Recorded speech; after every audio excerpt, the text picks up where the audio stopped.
pananampalataya ko'y tunay sa Iglesia ng Diyos na marangal. Kristo Jesus ang siyang umaakay sa lahat ng nasasakupan.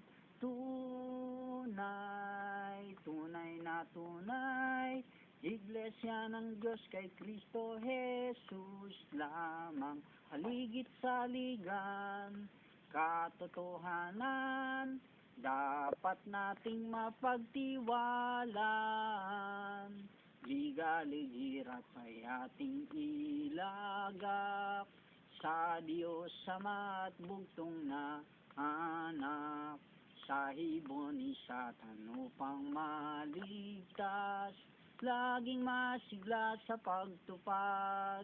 Tunay, tunay na tunay, Iglesia ng Diyos kay Kristo Jesus lamang, haligit sa ligan, katotohanan, dapat nating mapagtiwalaan. Ang mamang huwag nating tutularan, nagtayo ng bahay sa buhanginan, di gaya ng ating inaasahan. Kristo Jesus sa ating saligan, tunay, tunay na tunay, Iglesia ng Diyos kay Kristo Jesus lamang, haligit sa ligan, katotohanan, dapat nating mapagtiwalaan. Hi, may the peace of the Lord be with you for all those who are hearing this recording. I'm here again now to say about how should we be grateful to God. We should be grateful to God in everything, even in suffering. Why? Because sometimes we might misunderstood suffering, but we don't know that suffering sometimes are blessing in disguise. And in suffering, I urge you, I encourage you that we should always be thankful, not only for good blessings or material blessings, but also spiritual suffering. Why? I can give you some examples. I have a picture of people who are suffering. They are not just ordinary people, they are children.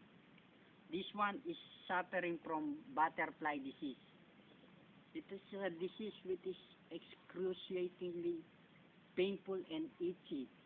This is an unending itch wherein she cannot take solid food because of her esophagus is soft and tender. She can only eat soup and soft dishes. Unlike us, most of the time we are filled. We are satisfied with good foods. We even got drunk. We even got satisfied in sometimes everything good. But sometimes we still question God. But here, just like these children, just like this child I'm holding to you, I watch her video. She doesn't even question God in the situation where she is. I call her little saint, not little angel, because in spite of all the pain, she is still believes in God. She is still praying that one day she might recover from the disease. But even though God doesn't give it to her, she doesn't question God. And that's a good example of a good person who is thankful to God. Another example is this one, a child suffering from progeria. Progeria is a disease where there is a rapid elderly. They age fast, even though they are only children. Their cells, their tissues, they are in the state of an old age. And look at them, still with such disease they can smile, and they don't even question God. Suffering from this disease, they don't even reach the age of 13. There is a maximum age of 13 wherein they reach, but still they don't question God. they are still they still have gratitude to God.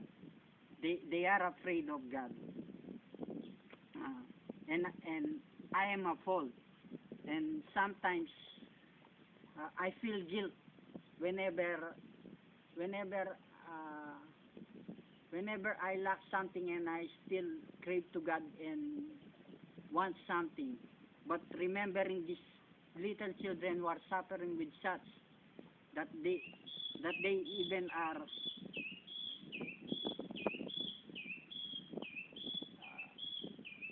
uh, I apologize to you because of my English. It's only a little, but I'm communicating to you that how should we be thankful to God. And the last example I can give is Nick Vujicic. I think he is from the United States. He has no limbs. He is born without limbs. And still, he is grateful to God. He is a wonderful example to a Christian. And I salute him for that. Uh, Even though in his condition, he still find life such beautiful. It is still beautiful for him, even though in his situation. And that, and that I am urging you. We should be thankful to God always, even in pain. Because it is written in Matthew chapter 5, Blessed are those who hunger, blessed those who are poor, blessed are those who thirst, blessed are those who suffer injustice. Beside their goodness, they are still taken for granted. They are still being maligned. That is blessedness. And that is what is Christ is saying. That is blessing in disguise. Even in suffering, we must be thankful to God. We must be always thankful to God. We should love Him with all our hearts, with all our minds, with all our souls, and with all our strength. He deserves it. That's what I said in my first video. And I thank God for that. And maybe, and I hope that we should be always thankful to God, even in suffering. God bless you, and may you always be thankful. Amen.